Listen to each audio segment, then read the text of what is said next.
Você acompanha agora o Jornal da Rede Alesp. Tudo sobre o Legislativo do Estado de São Paulo.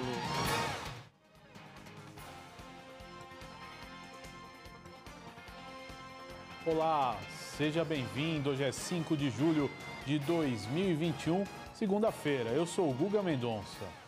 Juntos vamos conferir muitas informações que o Jornal da Rede Alesp traz para você.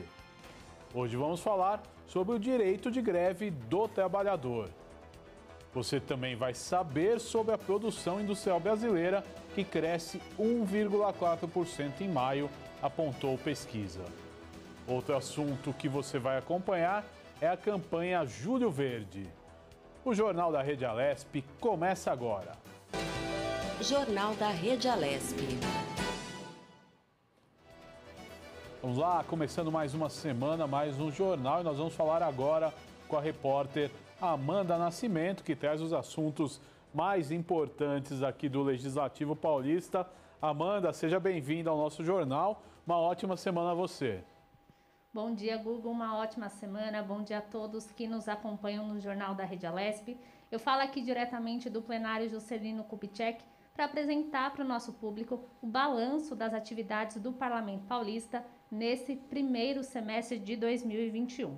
Ao todo, foram aprovadas aqui 77 propostas de autoria de parlamentares e também do Poder Executivo, o que dá, em média, 2 projetos aprovados por dia útil.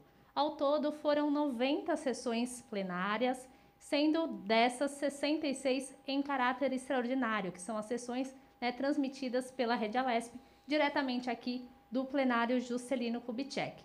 Na maioria das vezes, essas sessões trouxeram aí na pauta projetos que tratavam da pandemia da Covid-19 e que também tentavam aí de alguma forma ajudar a população diante desse momento tão difícil.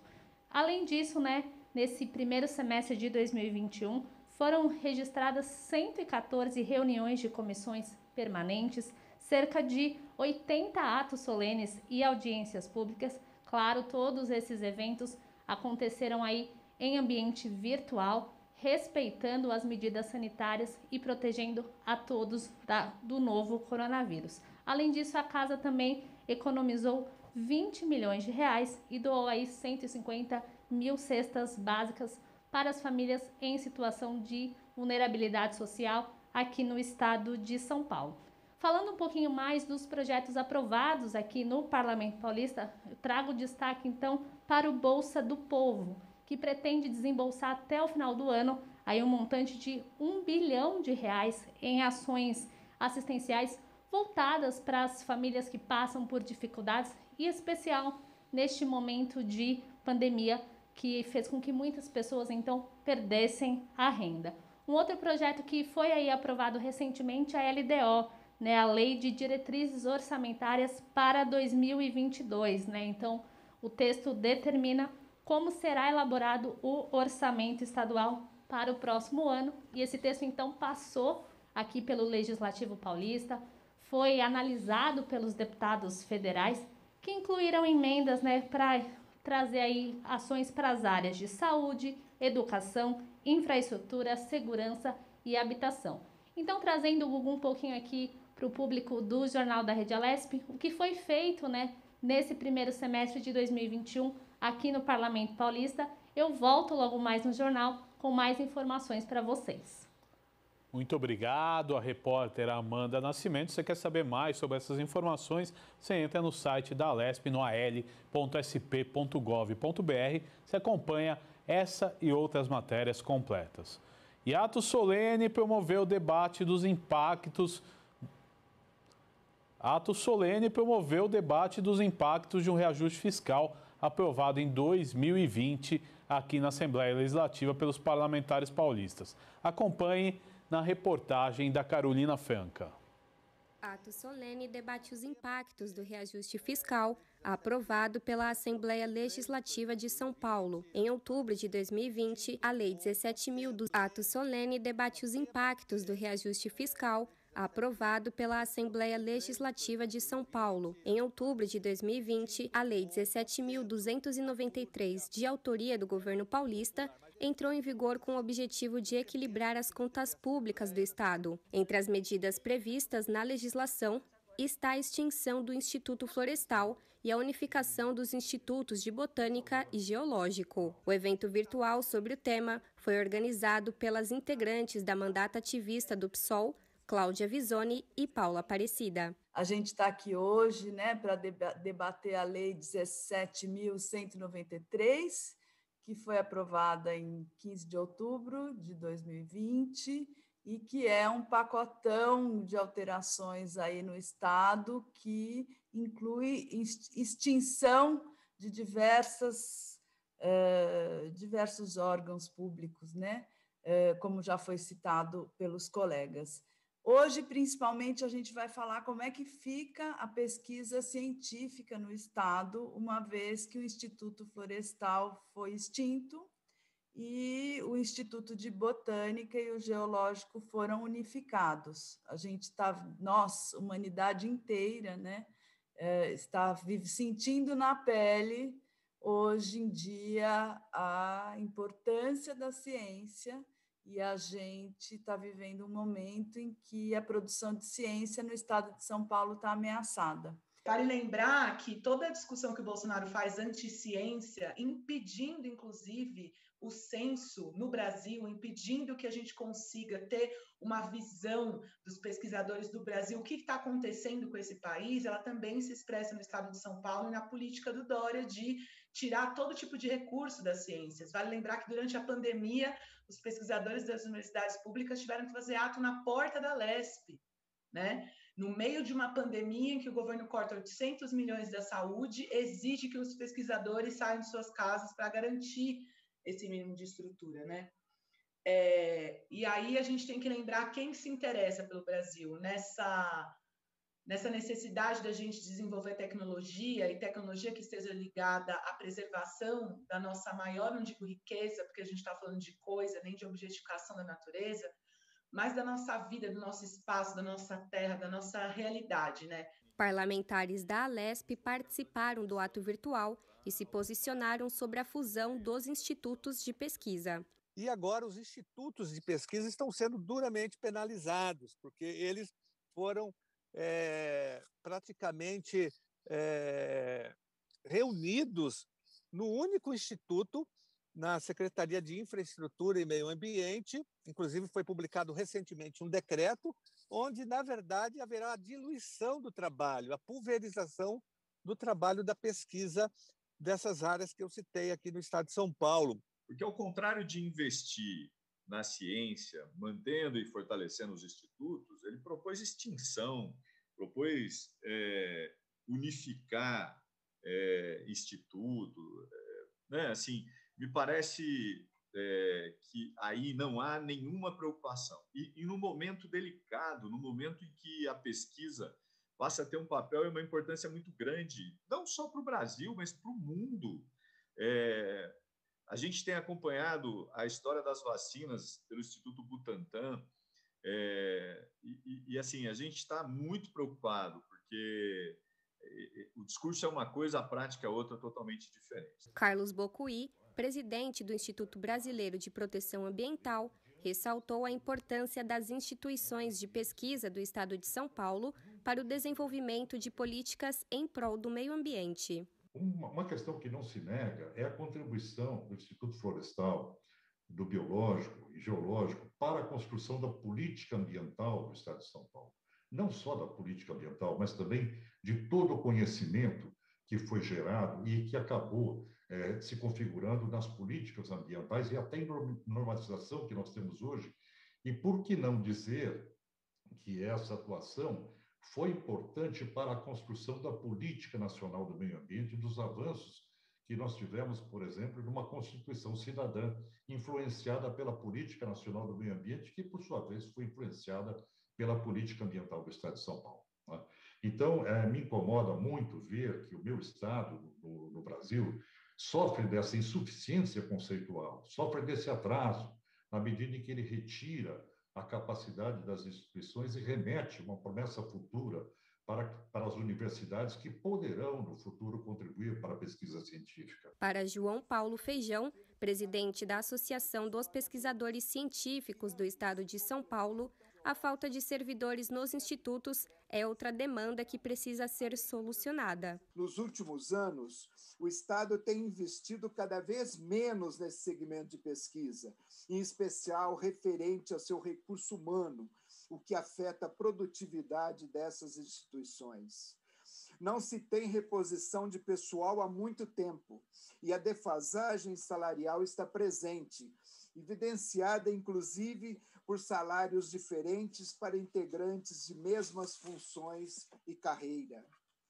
Hoje, áreas vitais, inquestionavelmente importantes para suprir de tecnologia, conhecimentos e inovação a demanda da sociedade, estão reduzidas e mesmo cessaram atividades pela falta de pessoal. Outras deveriam ser objeto de atenção da pesquisa, por representarem novos campos ou recursos tecnológicos, não são agregadas. Perde-se conhecimento não codificado e o conhecimento acumulado.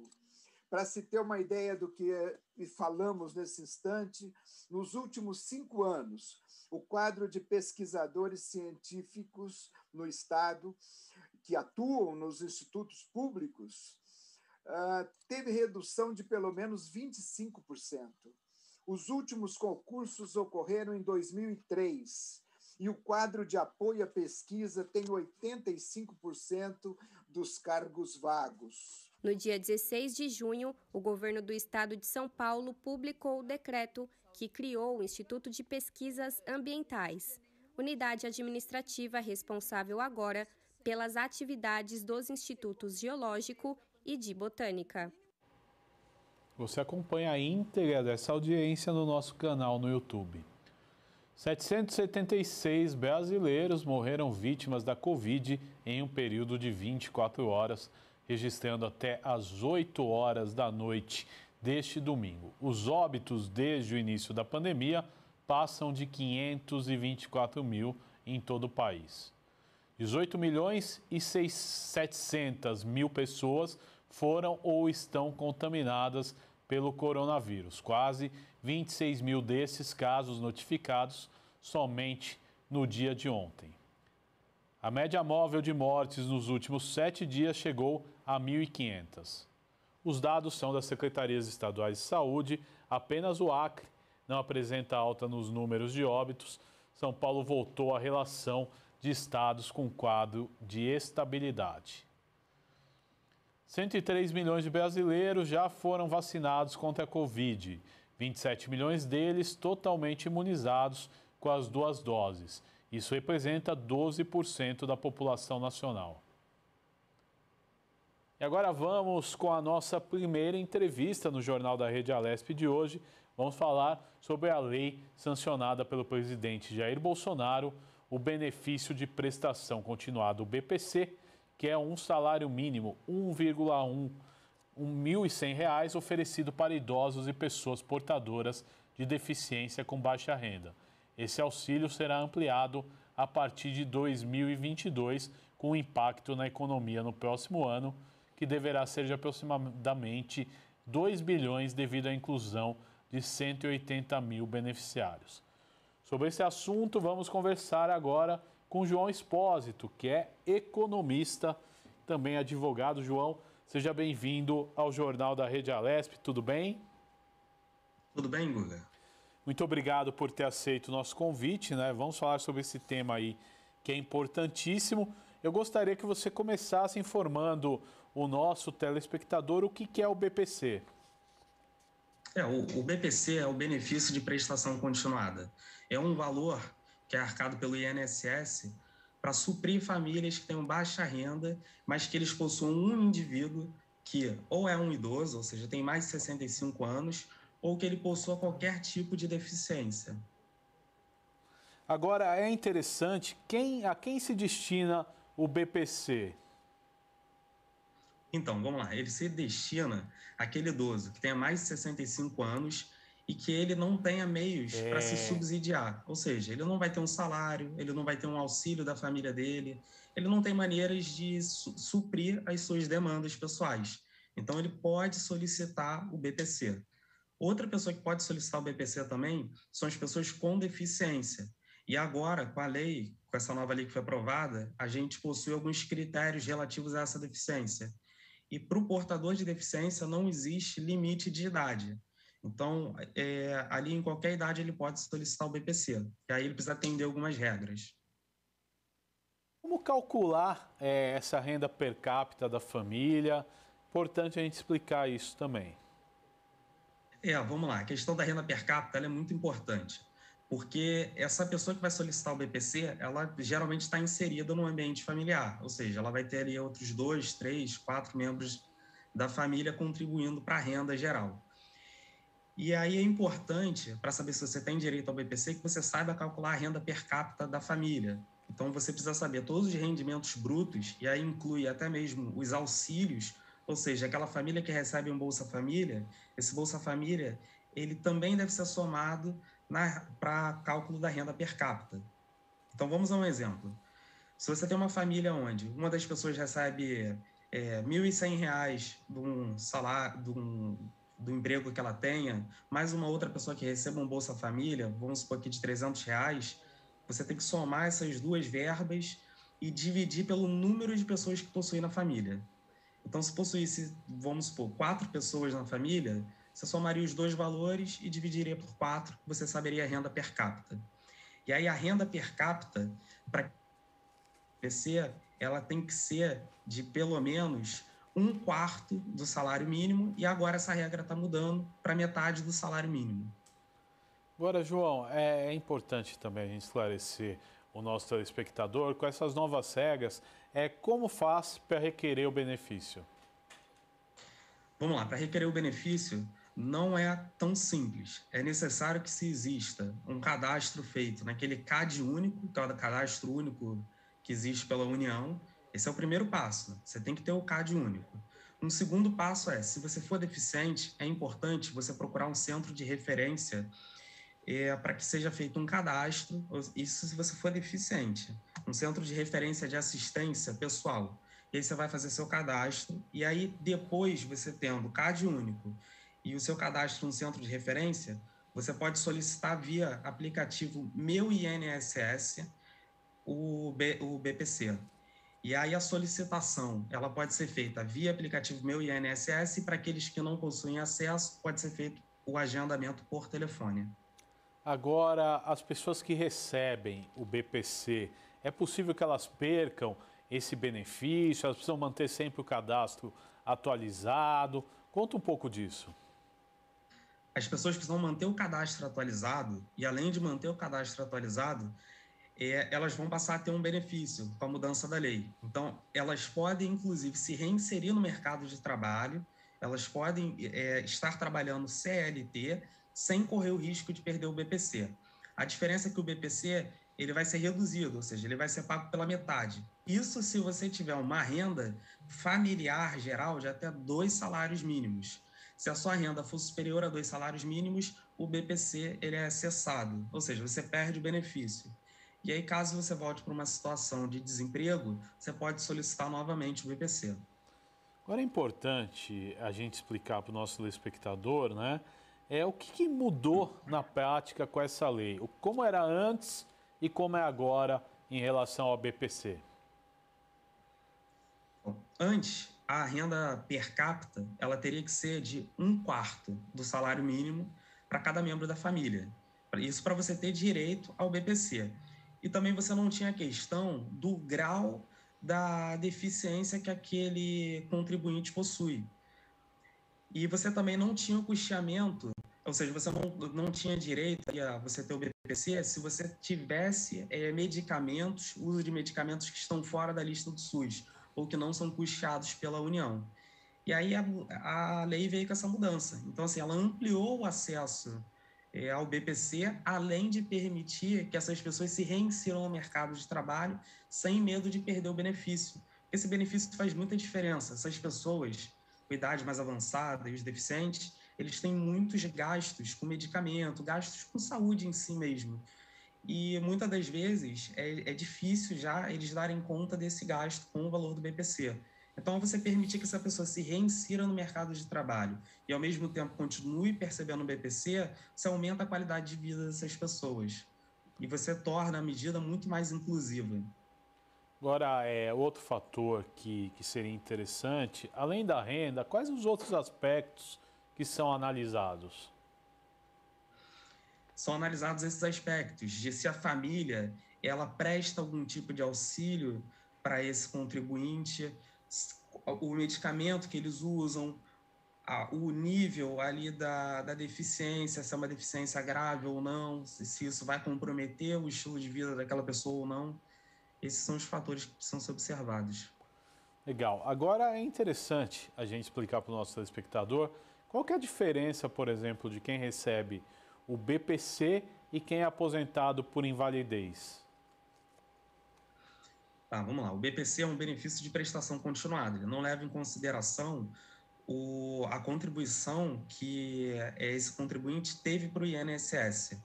A pessoa que está aposentada por invalidez, ela sofreu alguma perda, algum dano enquanto ela exercia um trabalho laborativo e ela foi afastada pelo INSS. Na medida que ela foi afastada pelo INSS, foi constatada que ela não tinha capacidade laborativa. E aí ela entra pela aposentadoria por invalidez.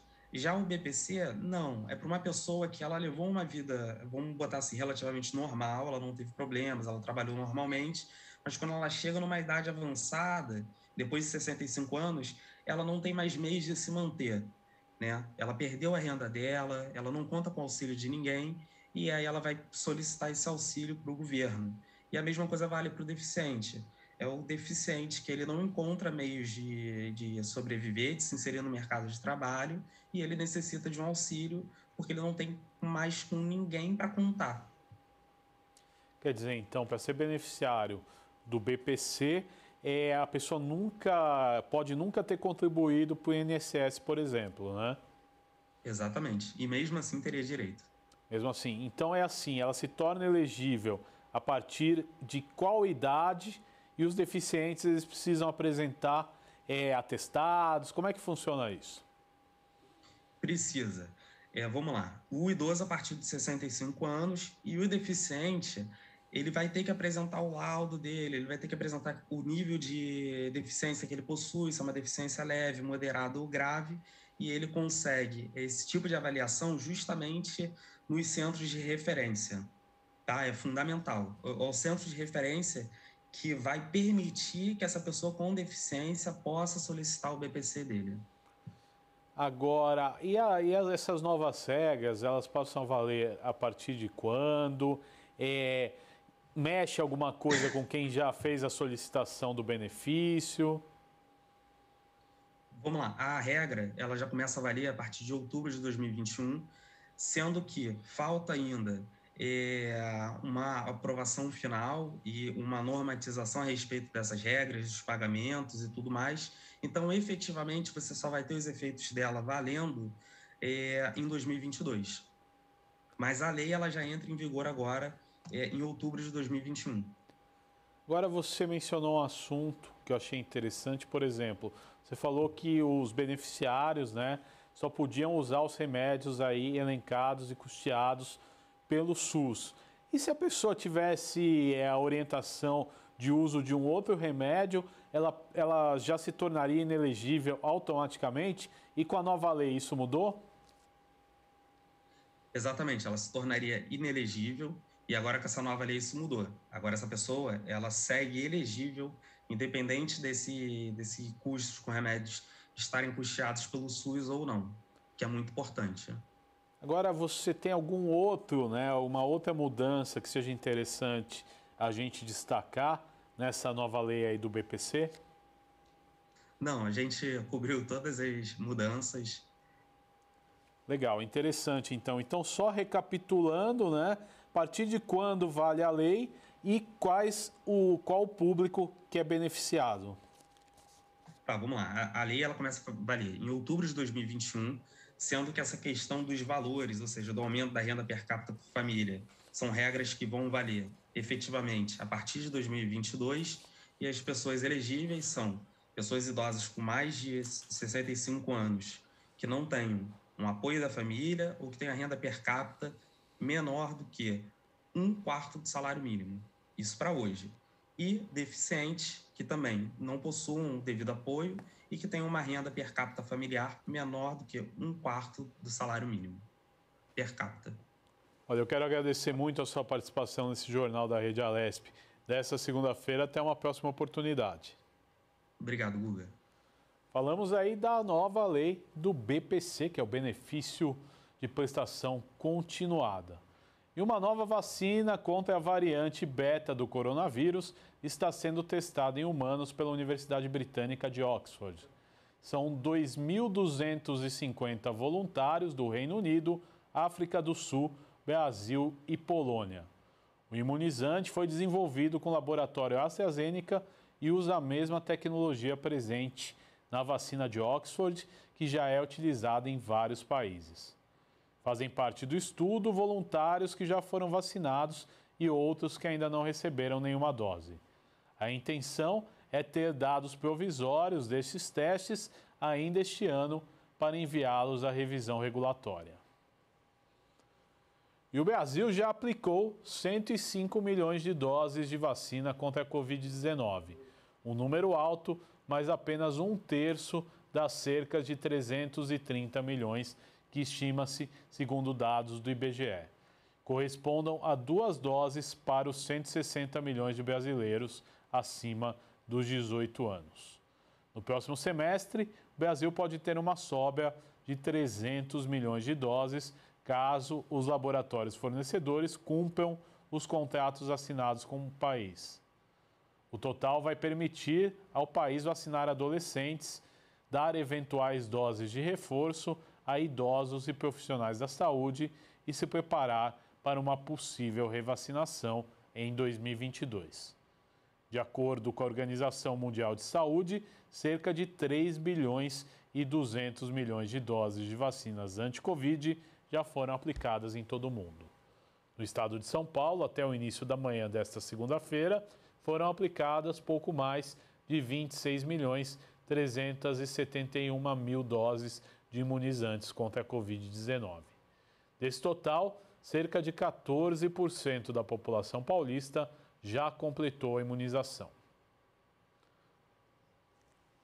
E o deputado Marcos Damasio, do PL, esteve no município de Salesópolis, foi recebido por autoridades da região e iniciou a visita pelas ruas Joaquim Domingues Martins, que foi recentemente recapeada com uma emenda enviada pelo parlamentar, e em seguida ele foi ao bairro de Fartura, que necessita de infraestrutura em suas vias de terra. O deputado se comprometeu em ajudar com o envio de recursos para colaborar nos projetos de calçamento que a prefeitura tem para o local. O deputado também recebeu da prefeitura uma demanda solicitando verbas para a área da saúde e disse que o compromisso com Salesópolis continua.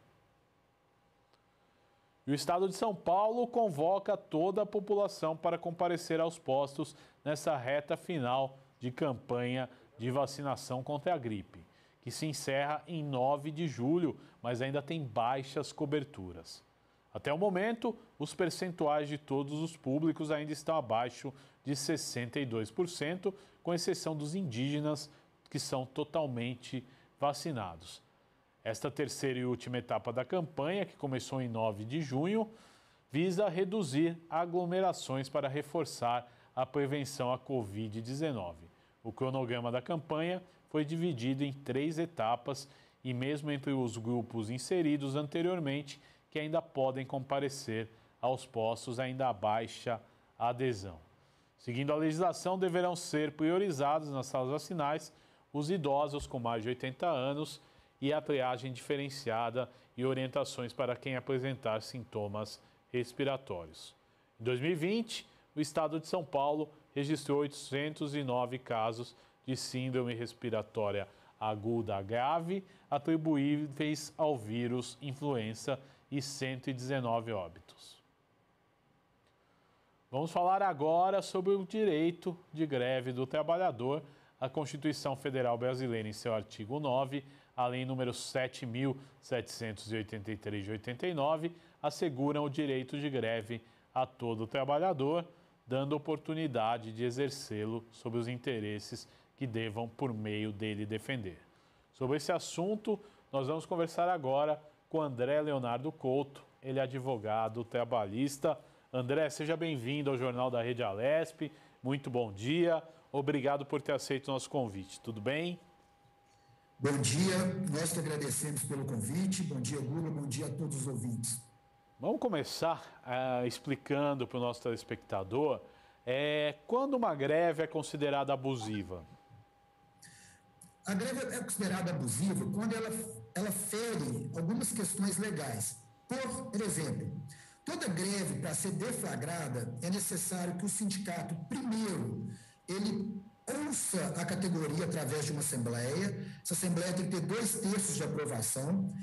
Antes de ser deflagrado o movimento de greve, tem que ser comunicado à empresa com 48 horas quando a atividade não é essencial e 72 horas quando a atividade é essencial, para que depois possa ocorrer a greve. A greve ela tem que ser pacífica e ela tem que atender interesses econômicos. Ela jamais pode ter cunho político.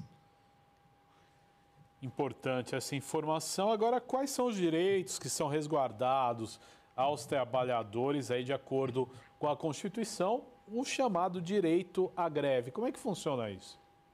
Bom, o direito à greve, como você muito colocou, Guga, antes aí, é um direito garantido constitucionalmente, ele está no artigo 9º. Nós temos que lembrar que a Constituição, né, a gente chama de Constituição Cidadã, ela é de 88, logo a partir dela veio a lei em 89, a lei de greve 7783, e qual que é a grande vantagem do direito de greve? É a categoria ela poder se unir para reivindicar direitos, principalmente garantidos nas convenções coletivas de trabalho ou acordo coletivo de trabalho. As greves mais legítimas são aquelas, por exemplo, é previsto um reajuste salarial e a empresa não concede.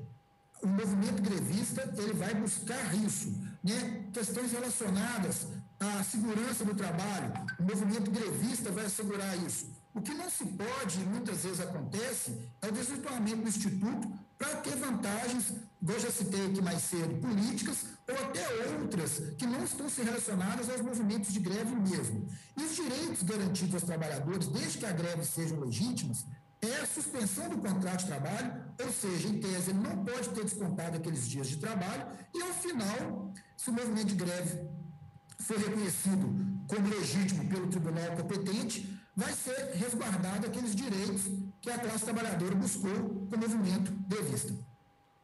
Agora, doutor, ultimamente e com o passar do tempo, o Tribunal do Trabalho ele vem julgando algumas greves abusivas por terem cunho político. Como é que funciona isso?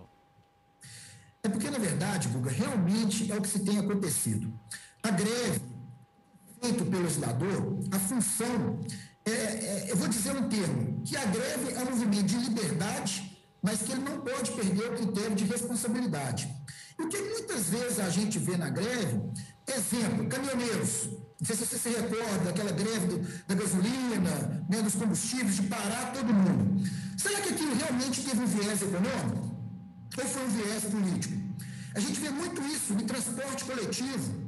Será que realmente parar toda atividade, ela tem um viés econômico ou um viés político? Por que determinados estados têm, determinados estados não?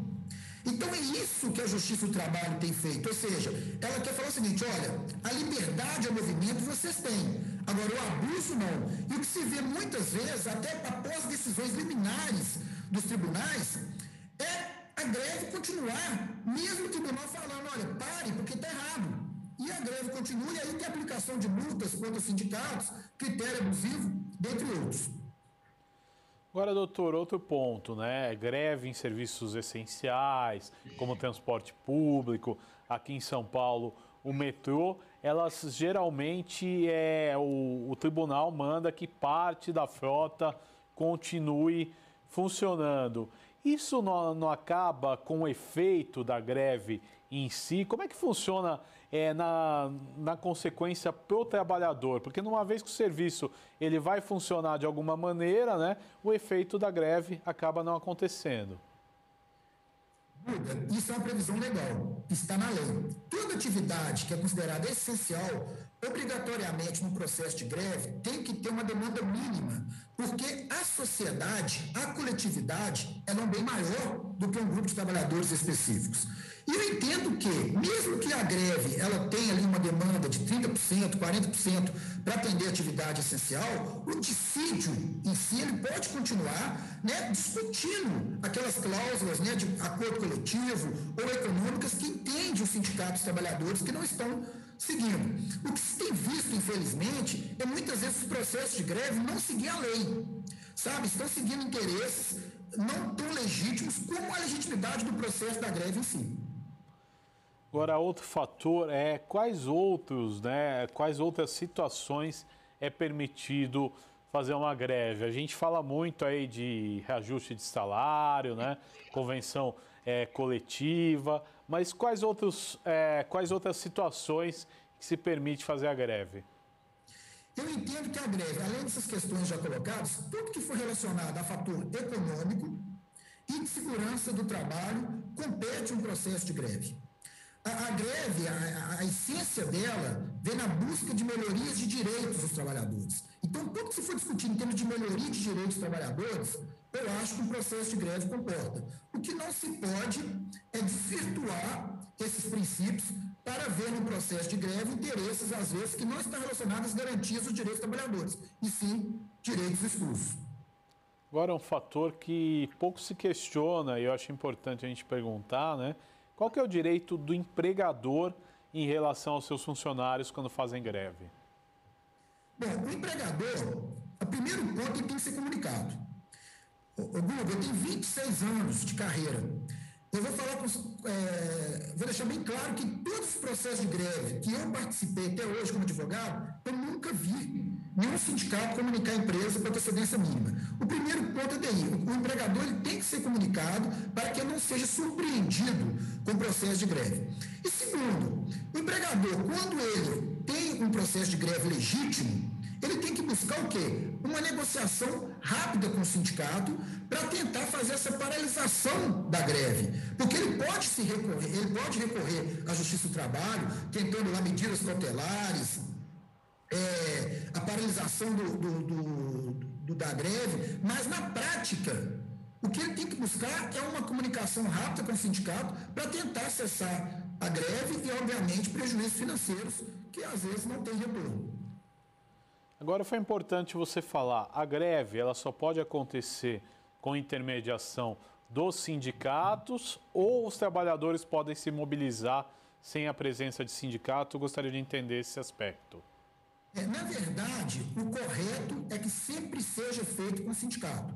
E quase toda, eu pelo menos eu desconheço qualquer classe de trabalhadores que não tenha sindicato da categoria. Mas vamos admitir que tem alguma classe de trabalhadores que não tem sindicato da categoria, eles podem criar uma comissão e essa comissão, sim, também poder fazer a greve, desde que observe os requisitos legais, como comunicação prévia, dentre outros. Agora, outro fator interessante, né? Na prática, o senhor acha que os limites estabelecidos por lei de quem faz greve aí são obedecidos? Não, infelizmente não. Há pouco tempo aqui na nossa conversa, você me questionou que os tribunais têm, às vezes, dado, né, decisões contra os movimentos grevistas. E por quê? Porque as greves elas não estão sendo exercidas de uma forma correta. Digo mais, é raro hoje, Guga, você ver greve de atividade não essencial. Por exemplo, empresas que não são essenciais. É raro. Por que é raro? Uma mineração, uma cimenteira, você não vê processo de greve nessas empresas.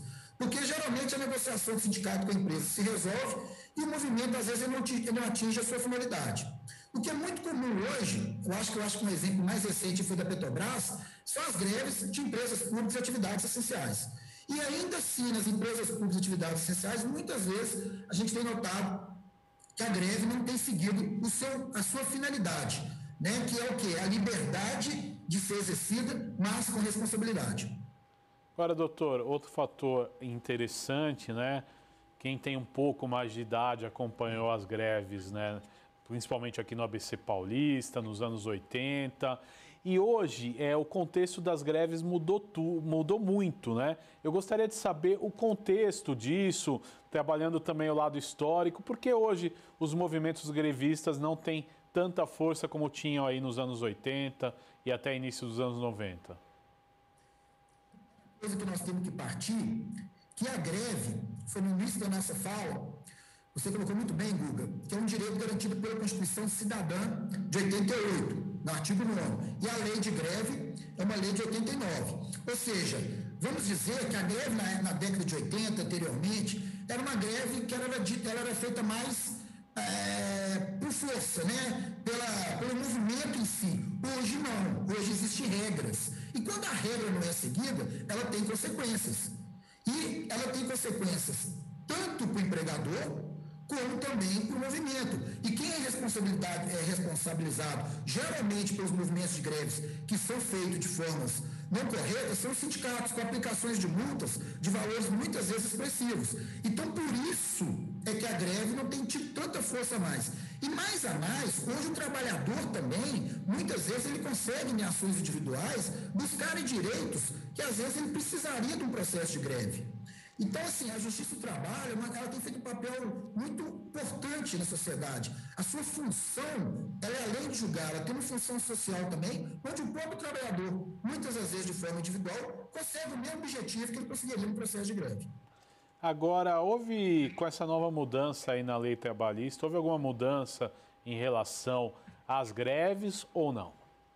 Não. A reforma trabalhista ela modificou algumas coisas na parte processual, no direito material do trabalho, mas eu entendo no que se refere à greve, a lei 7783 ela está vigente e ainda segue os mesmos parâmetros. O que tem se notado é que o movimento de greve ele tem sim perdido, não vou dizer força, mas não é um movimento tão recorrente como ele era antigamente.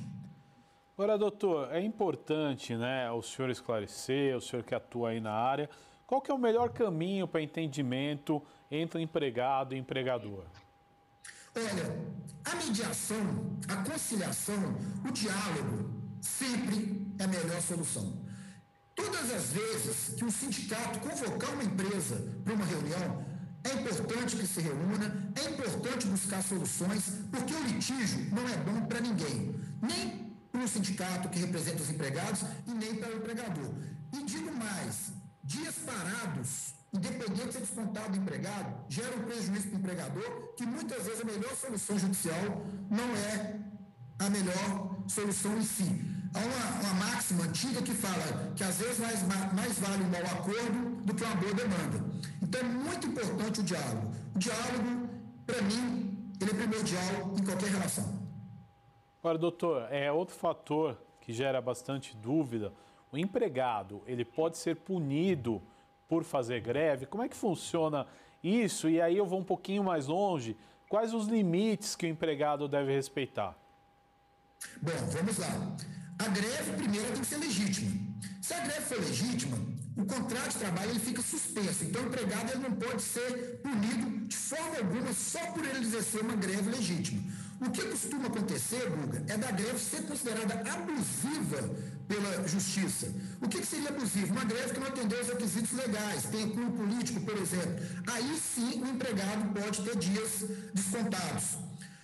Outro ponto também, que até vou ser sincero, que há muito tempo eu não vejo isso, mas que era muito comum antigamente, era atos violentos contra a empresa, invadir a empresa. Isso pode ensejar uma ação de interdito proibitório pela empresa contra o sindicato da categoria, e esses empregados depois podem ser responsabilizados, talvez até por uma dispensa por justa causa. Doutor, para a gente finalizar a nossa entrevista de hoje, eu gostaria de saber quando uma greve é considerada abusiva e, de repente, os trabalhadores não voltam ao trabalho. Existe um prazo de recurso para os sindicatos tentarem reverter essa decisão? Ou quando uma greve é considerada abusiva, os trabalhadores devem voltar imediatamente? Como é que funciona isso? Bom, Bruno, nós temos dois pontos aí. O primeiro é o seguinte, se for declarado abusivo em sede liminar de um tribunal, o sindicato ele pode sim recorrer dessa decisão, mas, no primeiro momento, tem uma máxima também que fala: ordem judicial se cumpre, tem que se cumprir aquilo que for determinado pelo tribunal. Agora, outra questão que é muito comum é uma decisão já de mero definitiva, ser reconhecida a greve como abusiva, ou seja, havia uma paralisação do movimento grevista, inclusive pela entidade sindical, mas os trabalhadores continuarem a fazer greve por conta própria. E aí você pode estar naquelas implicações legais como de qualquer trabalhador normal, de sofrer advertência, suspensão, até mesmo também uma dispensa por justa causa. Legal, doutor. Eu quero agradecer a sua participação no Jornal da Rede Alesp desta segunda-feira. Quando possível, a gente esclarece mais sobre esse assunto. Muito obrigado, viu? Muito obrigado a todos. Esse é o Jornal da Rede Alesp. Hoje é segunda-feira e brasileiros nascidos em março podem fazer, a partir de hoje, saques e transferências da terceira parcela do Auxílio Emergencial 2021. Tem direito ao dinheiro os beneficiários que não fazem parte do programa Bolsa Família e que receberam a parcela em poupança social digital no dia 20 de junho. Os pagamentos da quarta parcela do benefício começam em 19 de julho para o público do Bolsa Família e em 23 de julho para os demais beneficiários. A consulta pode ser feita pelo site auxilio.caixa.gov.br ou também através do site consultaauxilio.cidadania.gov.br. E o Jornal da Rede Alesp vai para um rápido intervalo. Nós voltamos já com mais informações para você.